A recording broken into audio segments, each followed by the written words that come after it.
So yeah, thank you for joining us. We have, if you're new to Go or you want to get more involved in the community, we do have some links on all of our Meetup pages for joining the Gopher Slack if you're not there already, and some like past live streams and YouTube videos of past meetups, as well as a slide deck that has yet more resources that you can use. But tonight, we will be talking about a MapReduce framework for Go, which is very exciting.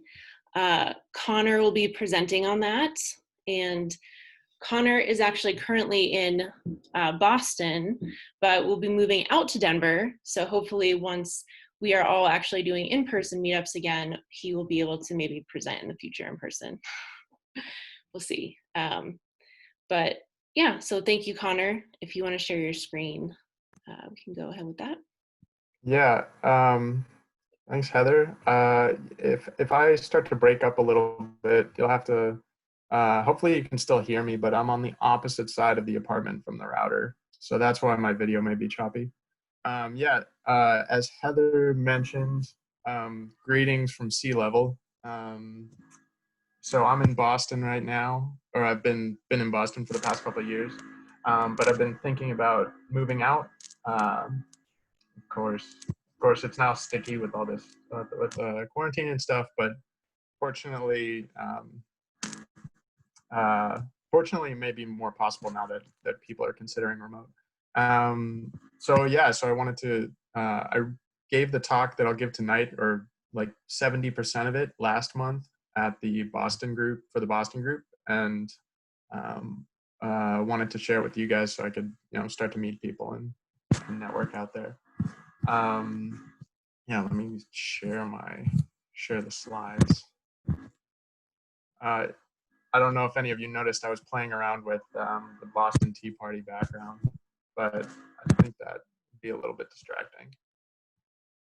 So it's likely none of you have ever seen me before, so I thought I'd start out with a bit of an introduction. My name is Connor. I'm in Boston, as Heather said. I've been doing Go for about a year.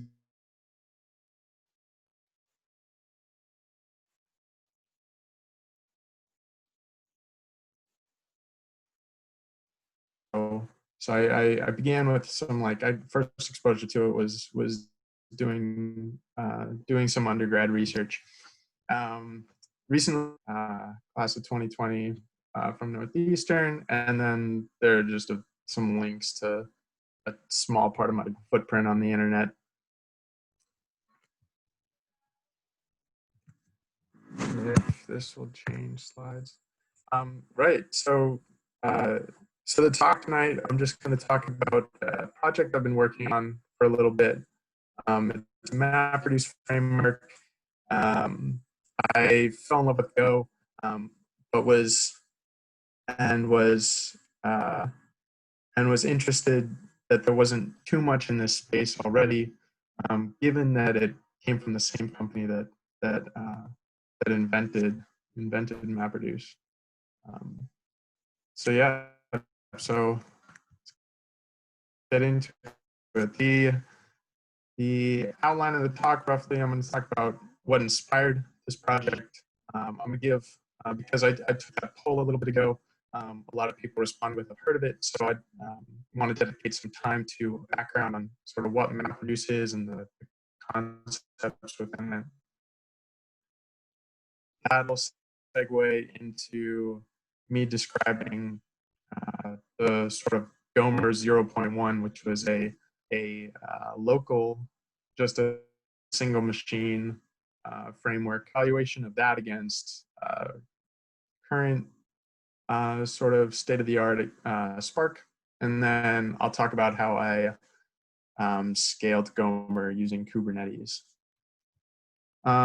During the talk, if you have any questions, I'd rather just interrupt me and ask. I'd rather you ask questions during the talk rather than get stuck and get lost and then you may not understand the rest of the talk. There are also numbers on the bottom if you just want to save your question for the end. It may help. Your audio is breaking up a little bit, and so it may help to turn your camera off. Turn the video off? Yeah. Yeah. Okay. How is that?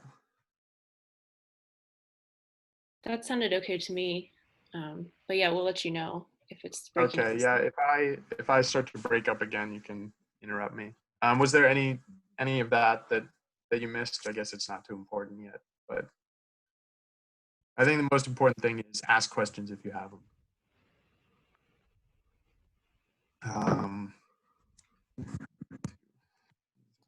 Okay, so this past semester, I was taking a class called large-scale data processing, which was boiled down to a MapReduce class. And one of the assignments we were given was to implement the triangle count algorithm, which the algorithm itself isn't too important for this talk, but what is important is to understand that it has a lot of intermediate data. And essentially, the algorithm boils down to two like join operations, if you're familiar with databases. And the size of that intermediate data set can be quite large. And what I was trying to do was sort of trim some of that intermediate data. And I was finding that really hard to do on Hadoop due to things like the heap cap and configurations. So if any of you used any of these systems before, there's sort of three problems that I think are that exist in all of them. They often come with sets of large configurations. So knowing how to tune all of those to get the best performance is maybe not obvious. Error messages are these big, long stack traces that are a pain to sort of parse through. And as well, out of the box, they're not easy to use getting going. I have an anecdote from someone I met with this past week. He said he knew companies that would spend months just trying to get a working like Hadoop cluster up. But for relevant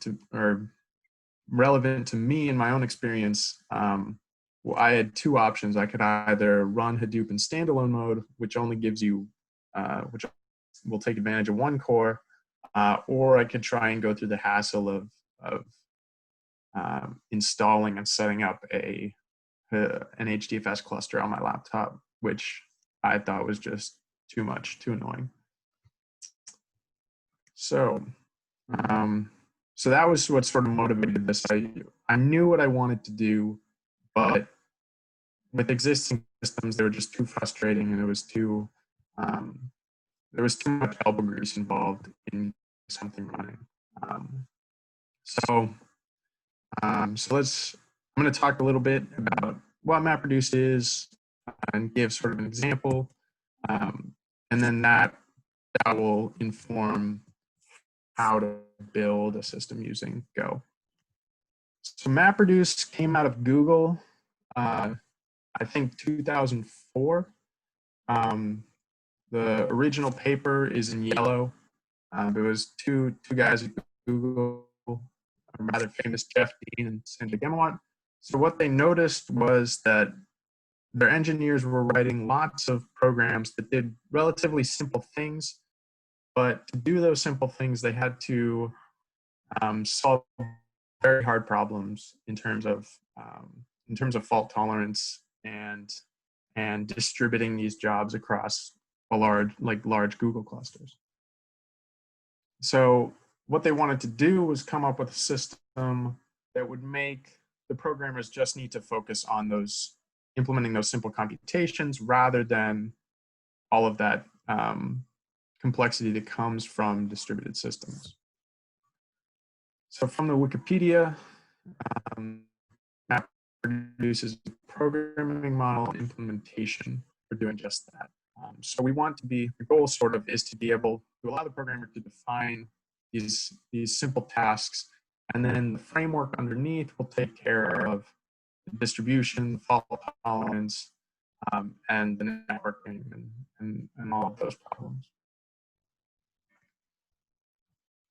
So as the name implies, MapReduce has two core components. Those are map and reduce. The map stage sort of takes the input as a set of, they're usually called records, and transforms each of the input elements to a set of key value pairs. And then the reduce phase combines all of the values for the same key by key and might do something. It could do nothing. It could preserve the list, or it could reduce that list down to a single value, or really anything that you can imagine. But the important part is that the reduce that function sees all of the values for a given key. So an example, sort of famous example, or the canonical example for MapReduce is Wordcount. So we're given a list, and our input records, in this case, are cat, dog, cat. Our map function could transform these into key value pairs, where the key is the word and the value is 1.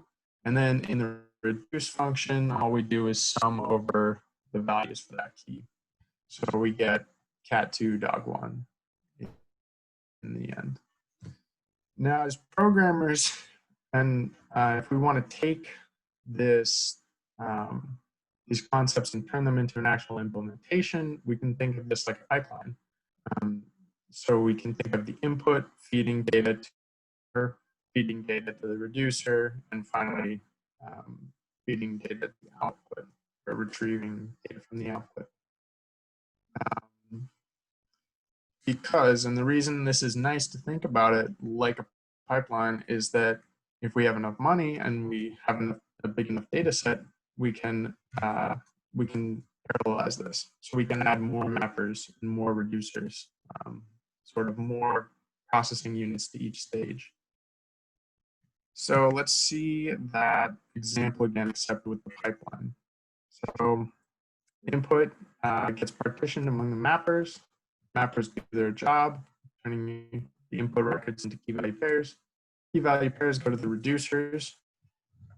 Each reducer will sum over those keys, and then finally we get your output.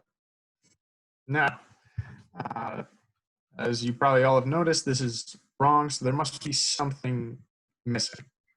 And so there's actually a third hidden component to MapReduce, and that is the partition function. The partitioner is what's going to take care of routing. In this case, its job is to route those key value pairs to the correct reducer, so that each reducer will see all of the values for a given key. So if we add that stage in, and the mappers do the same thing, send their output to the partitioners. Partitioners will route those key value pairs to the correct reducer, and this can be done with a simple hash function. Reducer can now do its job correctly, and we get the output that we expect. So awesome. So that's, in a nutshell, that's MapReduce. Does anyone have any questions about that?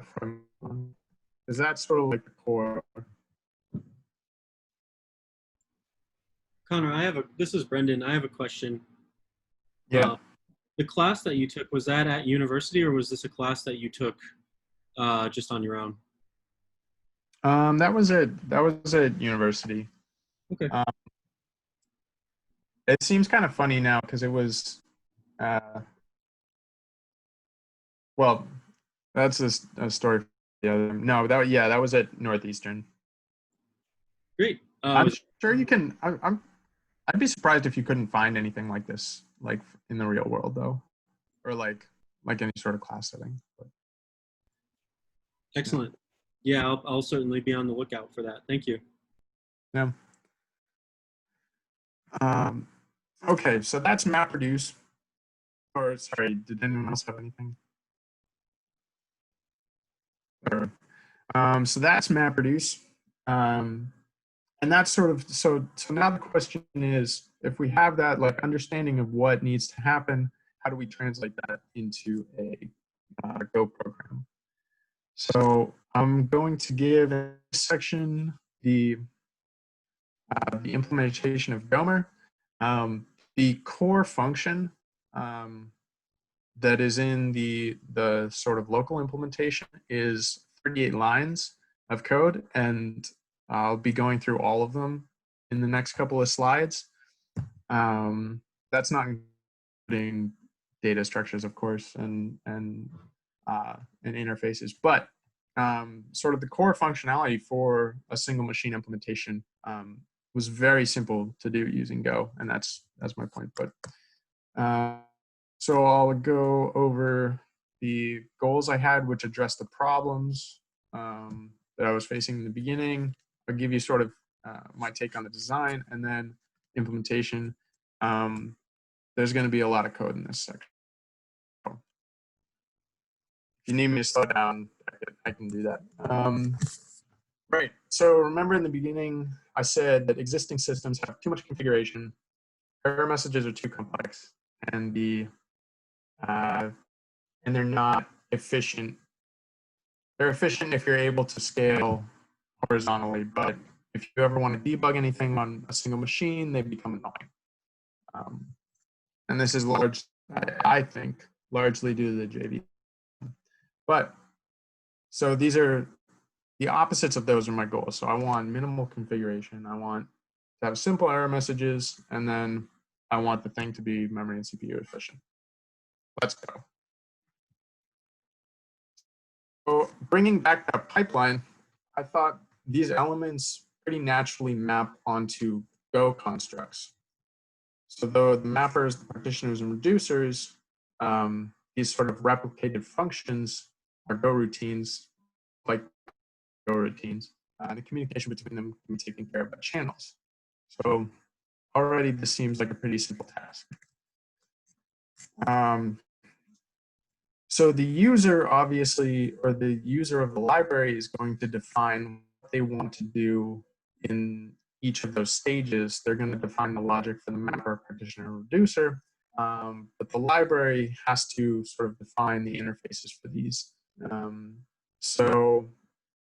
And this is, I have an extra slide past the end of the talk here, and you can ask questions about this if you're interested, but I decided to go with using channels for these and exposing programmer to channels rather than to values.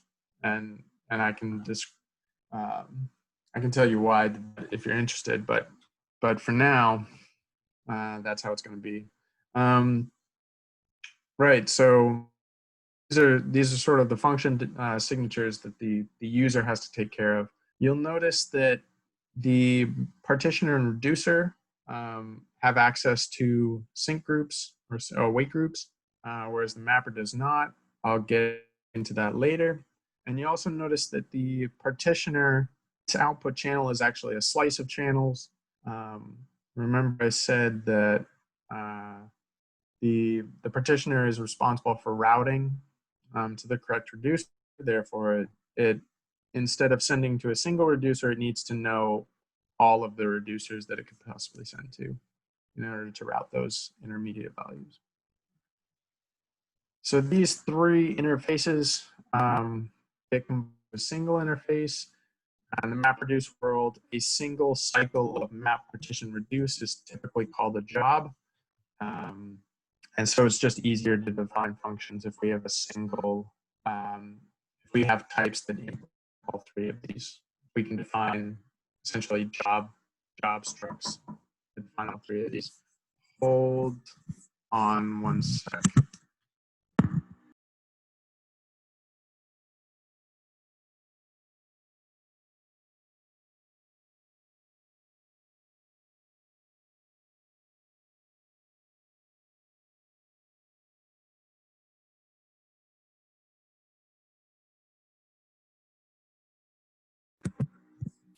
sorry, I had my, my roommate was asking for a bike tool. Anyways, right, so these three are combined into a single interface.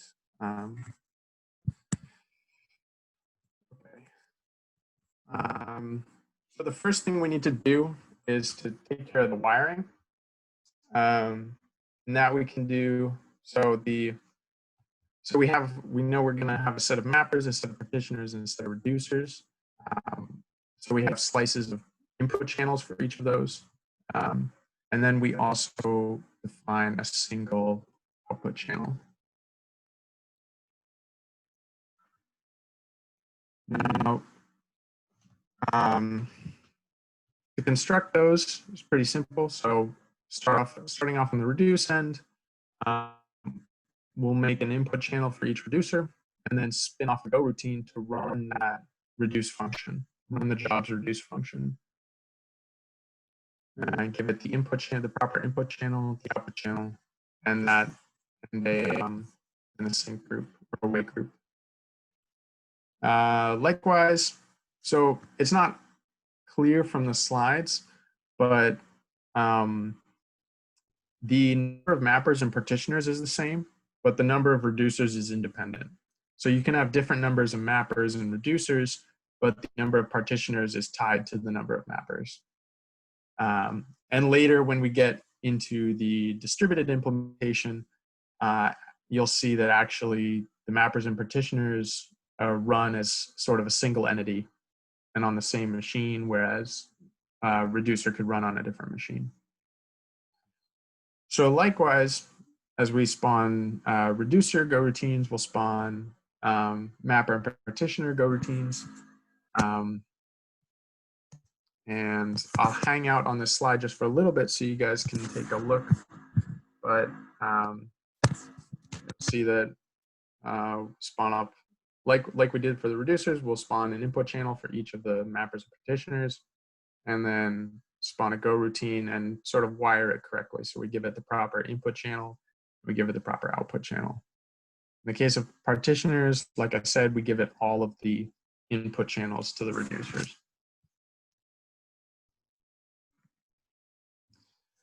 Finally, and this is probably the most exciting part, at least I think, is the synchronization. So each stage needs to know when the previous stage is done sending data in order to shut down properly. This is easy in the case of the input and mapper stages because they operate on single sender channels. So in the case of the input, all the input needs to do is close the channel to each mapper, and that mapper will know that it's done receiving values.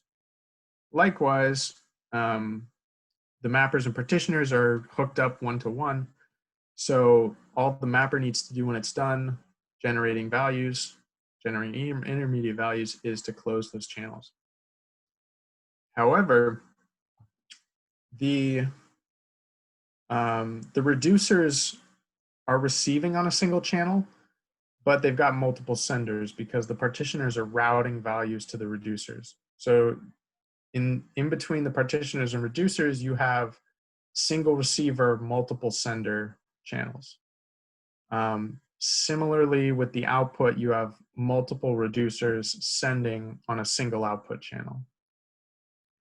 So instead of a simple close, right, none of those partitioners can be responsible for closing the input channel to a particular reducer because they can't know if another partitioner still is trying to send.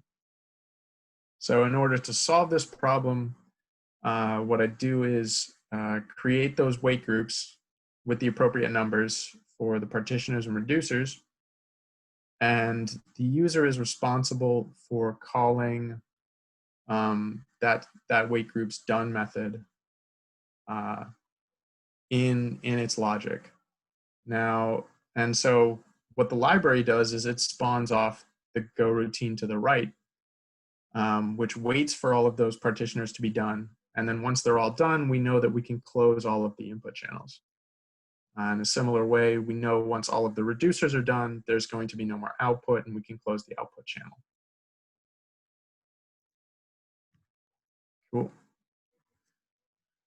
Awesome. So I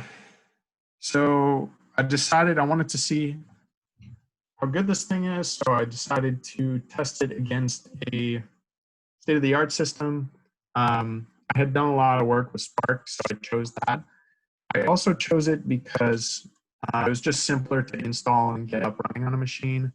And also it avoids the problem that Hadoop has, where Hadoop it takes a lot more elbow grease to get it to use all of a machine's resources, whereas with Spark, and specifically PySpark, you can tell it, I want to run this job using a certain number of cores or all of the cores on a machine. So it's easy. It's easier to get a comparable setup from GoMR to an existing system using PySpark. So in here, I didn't want to, for the sake of time, I didn't want to show you the full word count example for GoMR. But the point with this slide is that the PySpark version of word count is much, much shorter. The GoMR implementation is about 50 lines, I would say, whereas this is just 4. But the performance improvement is quite something. This is running on a server grade machine, but I also have an evaluation on it with it on my desktop and my laptop that shows similar results. You might be wondering what the red line is doing there. I was testing out different input methods. So for the red line, I had a single Go routine reading file input and multiplexing it to the different mappers. The yellow line represents I spawn a single Go routine for each of the mappers and have that doing file I/O. So you'll see that as we try and scale more, the multiplex can't handle that number of channels, and we actually get a little bit of slowdown. Whereas the yellow line, the parallel implementation is able to scale. Cool. Likewise, so that was the performance evaluation, which ticks off one of my boxes. The other 2 boxes are error messages and config. Error messages for this test, I injected the same sort of typecasting, like runtime bug, into both programs, and with Spark, I obviously get much longer stack trace an error message than GoMR. And the configuration was much simpler. So this is typically what you do for a local run of a job. So I'm just giving it the number of mappers and reducers I want, which in this case I just set dynamically to the number of cores on the machine. I also give it this word count struct, which implements the job interface. Cool. So that is where my talk ended a month ago for the Boston group. Since then, and since I submitted this talk to you guys, I decided I wanted to see if I couldn't get this thing to scale. I was happy with it, but I knew that it would be much more interesting if I could get this thing to run on run distributed. So in order to do that, I'd been playing around with Kubernetes for a little bit. I was like, let's see how I could distribute this thing using that. So I'll be giving an overview of how I did that in this section, talk about Kubernetes a little bit, talk about how I get data into and out of Kubernetes, and then I'll talk about jobs and drivers, which are GoMR concepts. So Kubernetes, for those of you that aren't familiar, is a is container orchestration. What does that mean? It's basically a control plane for Docker. So, so what it does is it provides scheduling, networking, and fault tolerance for containers. And I thought this was promising because I'd seen other projects. There is at least one other mature MapReduce framework for Go. And the way that person decided to do it was to have implement their own control plane within the system. And I think that's what Spark does. I'm not sure about Hadoop.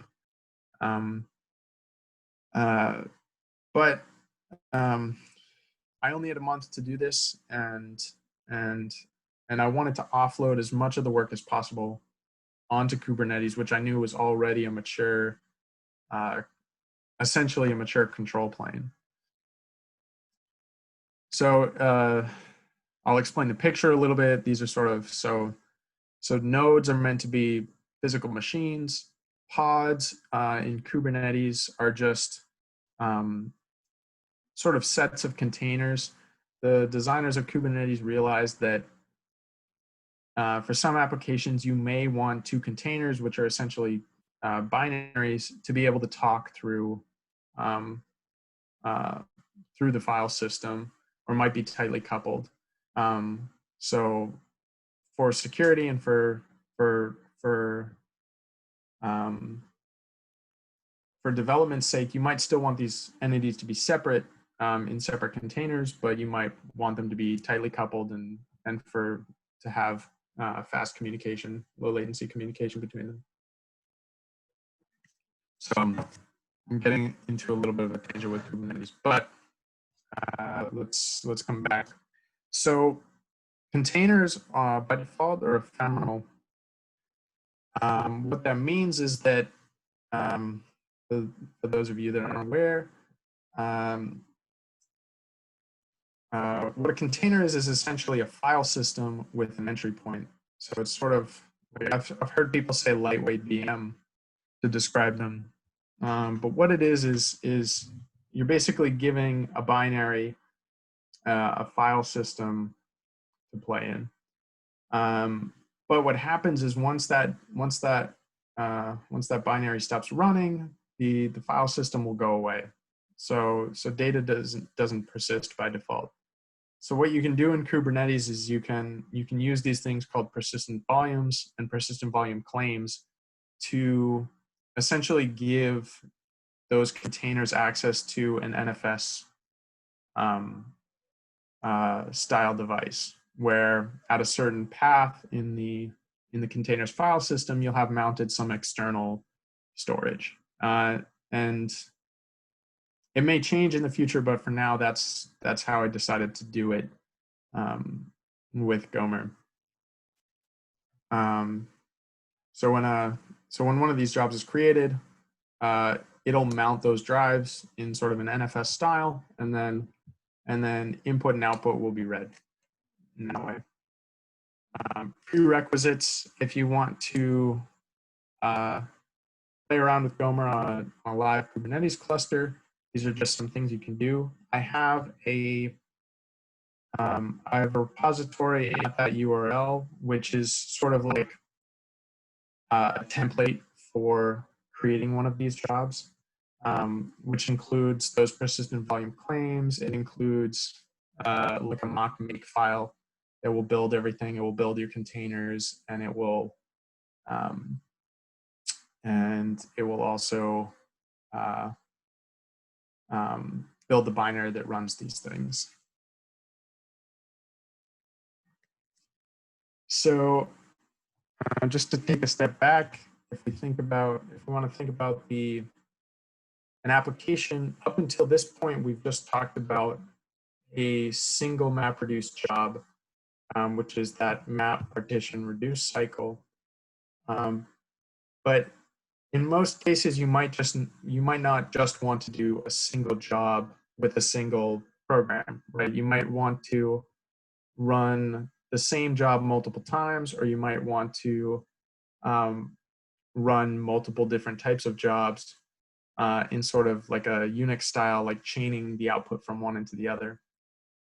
In fact, if you know of the PageRank algorithm, PageRank is in MapReduce is just an iterative algorithm where you take the input, the output from one iteration, feed it to the next.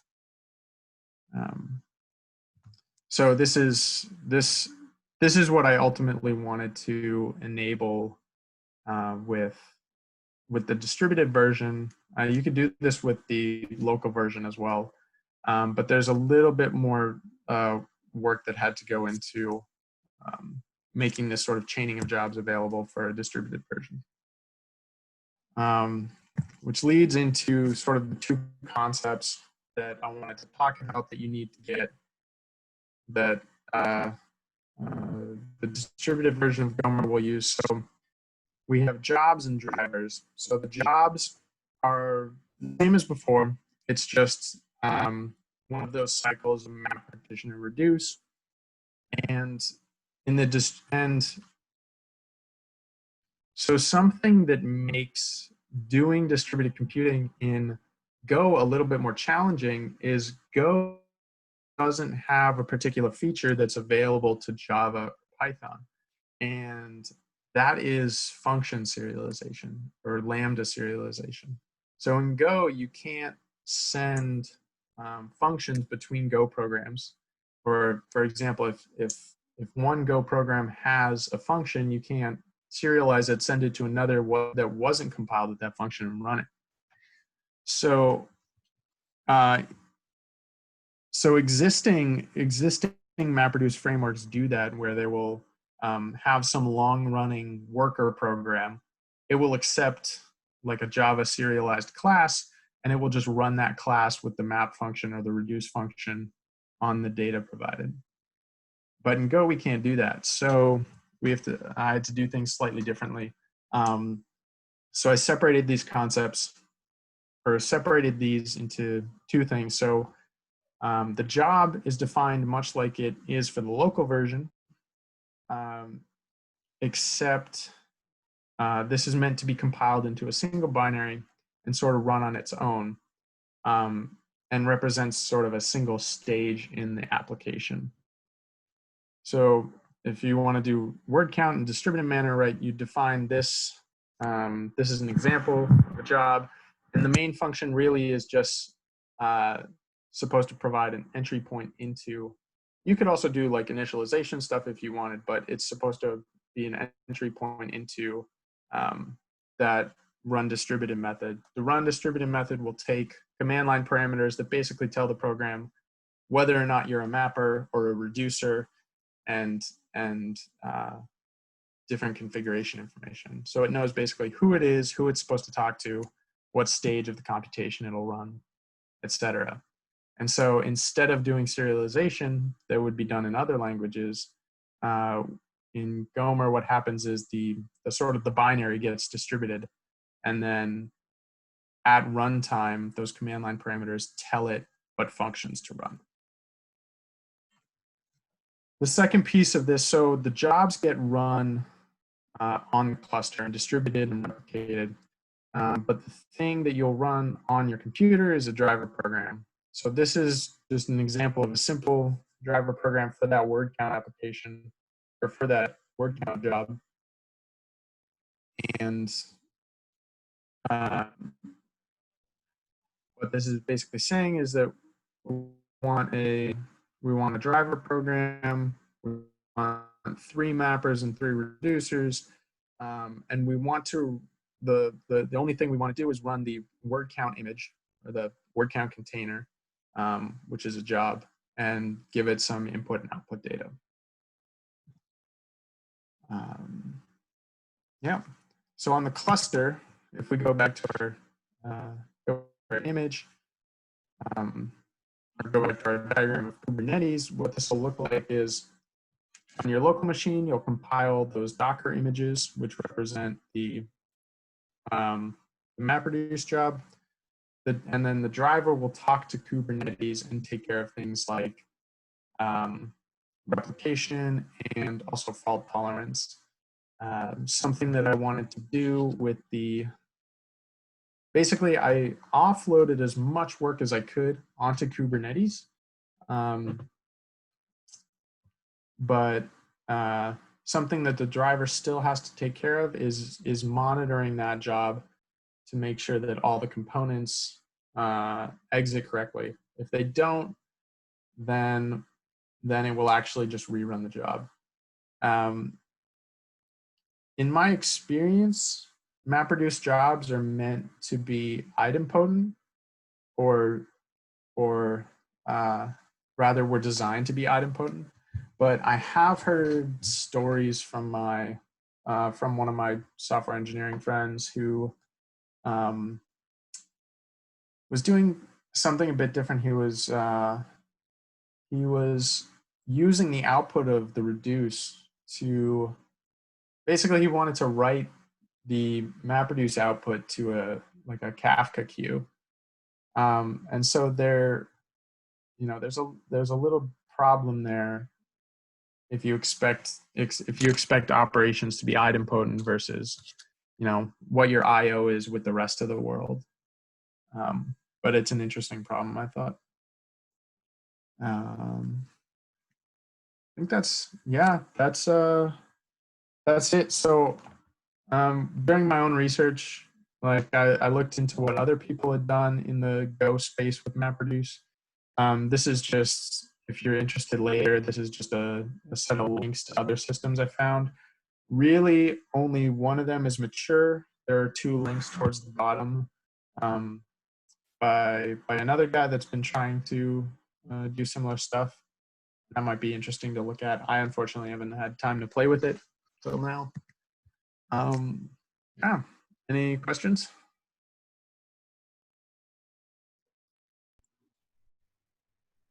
Connor, when it comes to the data that you're processing, is it expected that this data will be serialized in advance, or can you deal with like structured data like XML, for example? And that might be a silly question and my lack of knowledge with MapReduce, but I was just curious since I work with a lot of XML. Yeah. No. So right now in GoMR, everything is it's basically up to you how you want to interpret input data. Right now, the input is just read as strings line by line from a text file. But in other systems, like in Hadoop, for example, find a mapper, you actually give it an input type predefined, just because of the immaturity of GoMR. Basically, between every stage, it's reading from disk. So essentially, every time you do input, you're just right now the input is just presented as like a string for that line. But you can parse that any way you want. So if you have XML data, you could. I guess the way to do that would be right now is if you'd have to.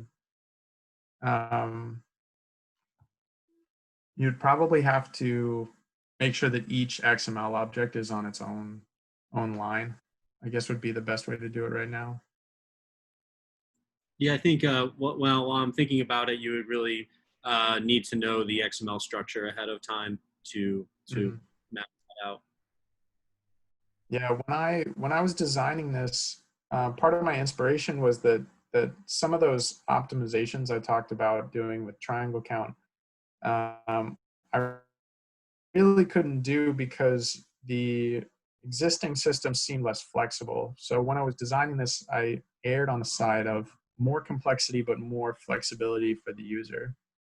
I have high hopes for the system, but I also wanted to use it as sort of like a learning and teaching tool. But but I also want, for example, that's why I decided to present the program with channels instead of values, because I wanted to give them the power to say, like, do I need to do any initialization in my map function? Do I need to do any cleanup in my map function? Whereas you can't really do that if you're just given values. It doesn't seem feasible to do initialization and cleanup, or at least check if you've done initialization and cleanup before every value that you're processing in your map. Where channel, you know that, okay, I'm receiving a stream of probably large data, so I have time. So, yeah. Great, thank you. Yeah.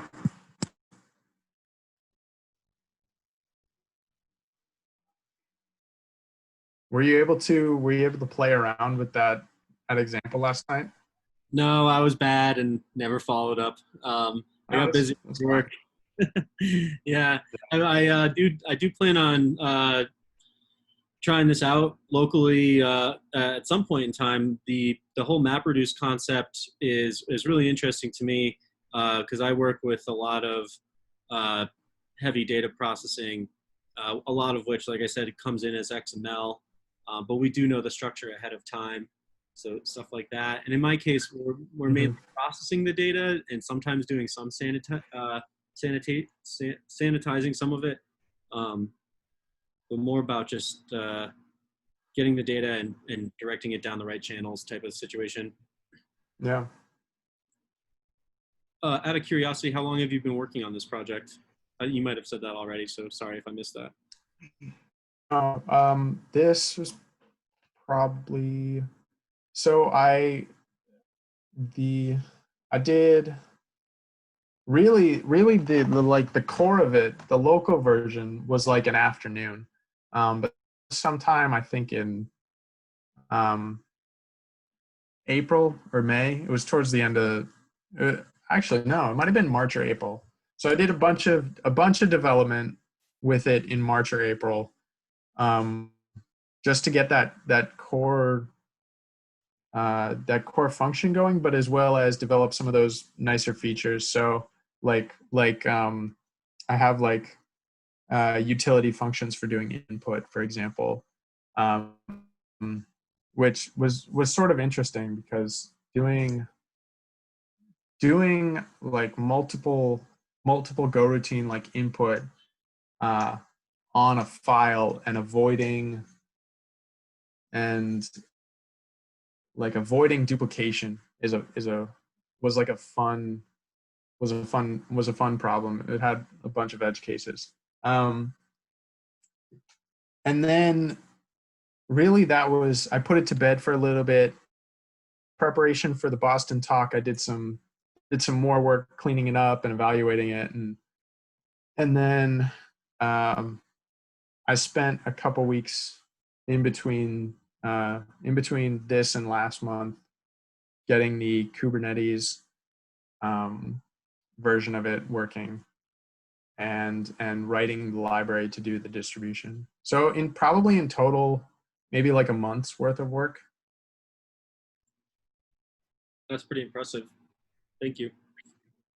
Well, run it first and then tell me if it's impressive, because it's definitely easier to show that it works really well locally. But I think the problem is I need people to use it to tell me what sucks about the distributed part and where it loses performance. But yeah, thanks. Well, thank you for this presentation. I thought it was really well done. It's very interesting. Yeah, thank you. So I've given my talk. I get to give my shameless self-plug.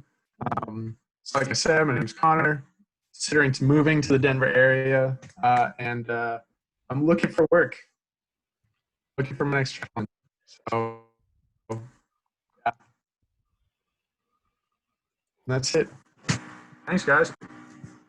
Great, thank you. Thanks, Connor. Yeah, I think you would find plenty of places in Denver looking to hire. So reach out on the Denver channel if you like, and if anybody else is also looking or advertising, please, you know, go on the Denver channel and they go for the Slack.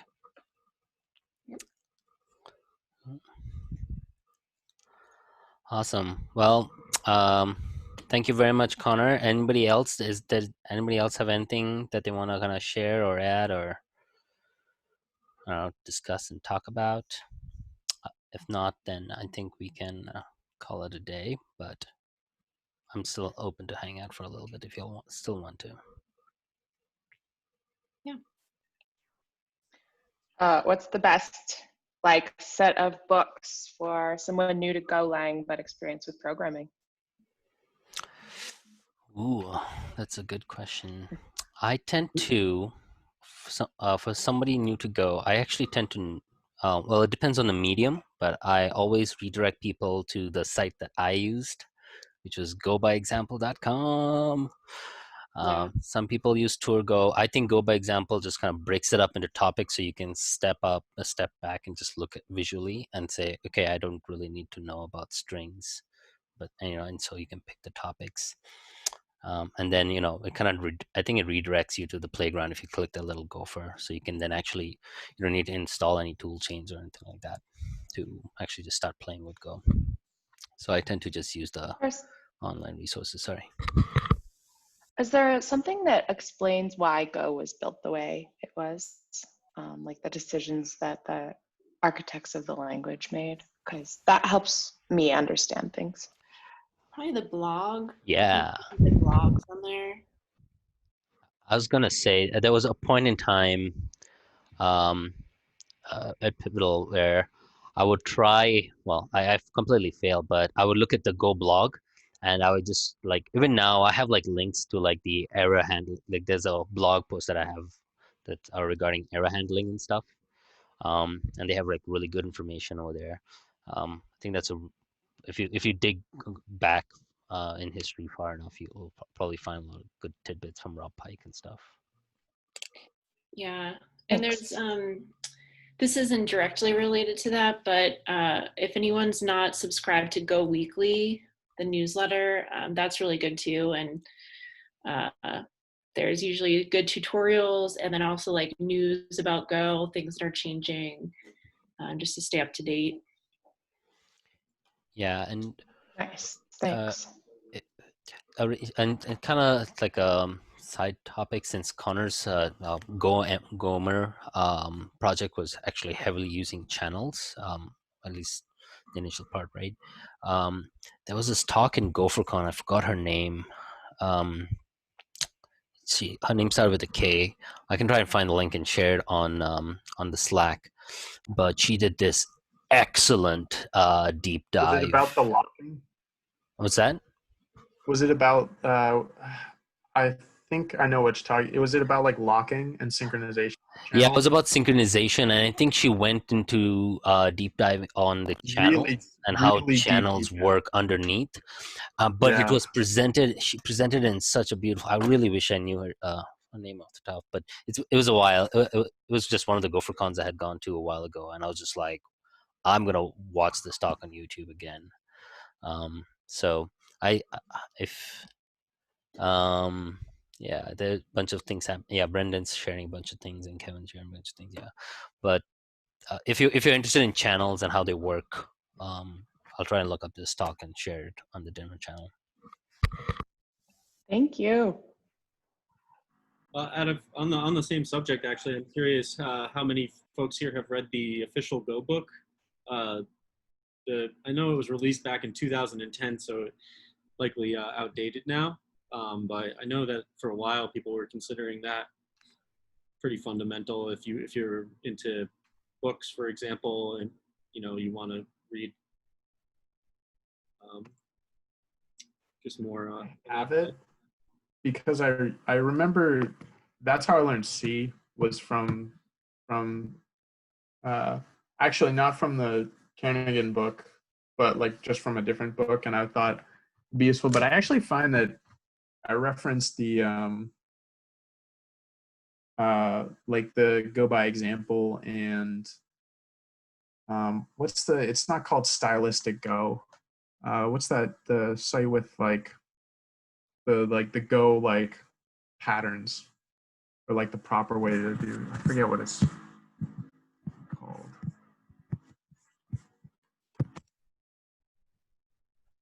I don't mean to sound like I'm taking the high horse here or something, but I actually do find that with Go, it's really easy to read some of the source code and just dive into that as well. And so if there's any libraries or topics that you're very familiar with, like web servers or something, sometimes if I'm doing my own research, I'll pick a library in the standard library and just kind of dig into it a little bit. The documentation, at least to me, was a little intimidating at first. I'm used to Python. I'm coming from a Python world, and a lot of the documentation there is a little bit more documentation by example and a bit more like tutorial oriented. And then the Go stuff is more for like reference manual. But I fell in love with the Go docs over time, and that's another thing that's helped me. Nice, thank you. The Go programming language. There you go. Does have an intro about the origin of Go to the original question in the preface, so it's pretty good. Yeah, I tell myself I'll get around to reading it one day, but secretly in the back of my head, I'm just kind of hoping they release a newer version. The language doesn't change that much. It's like backwards compatible by design. So I was gonna say after generics, maybe that would be the time. If the way people use the language to write applications changes much with generics, then people are probably misusing generics. It will definitely change the way that you write libraries that people will use. Yeah, that's another exciting topic, the generics.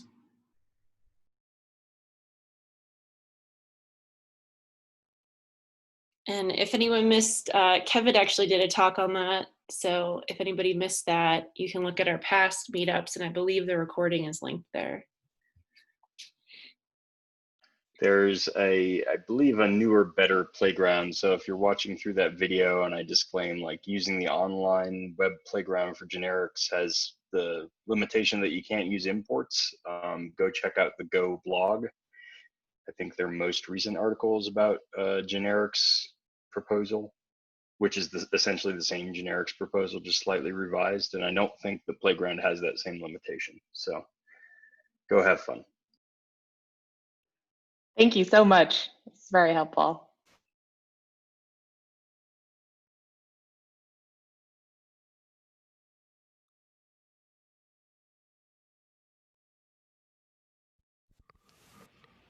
Cool.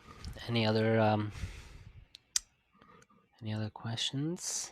These are good discussions, actually. Cool. All right, yo. I'm gonna hit stop recording, and I'm gonna see how big this file is on my computer, and then I'm gonna try and upload it on. I'll upload on Slack. But Jason said he has we have a Denver Gophers YouTube channel, so I'll work with him on trying to upload this talk, and I think even Kevin's generics talk. I think we recorded that as well. So whatever talks we recorded, I'll try and move it to the YouTube side of things. Cool. All right. Please post in the Denver Slack channel after you've done all that. Yeah, I will, definitely. No, I want to keep all this information just to myself, Kevin. Thank you very much for coming. Thank you, Connor, for this great talk. We really hope to see you in Denver. If you are, looking for opportunities in Denver, feel free to reach out to. I know you can reach out to me. I work at VMware, and VMware is definitely hiring, and we actually do stuff with Go and Kubernetes. Just a little bit of Kubernetes, not much. And all right, and come to next month's talk. We already have one lined up. They're going to be talking about security in Go modules and some of the vulnerability scanning tools that's been integrated into like things like VS Code and whatnot. So we already have that lined up, and yeah, if you know anybody who wants to give a talk, or who's not in Denver, like Hunter, feel free to tell them to hit us up on Slack and reach out to us, and we'd be happy to have them. Wish everyone a safe and happy end of the week. Well, I know it's not end of the week, but just days ahead. And bye.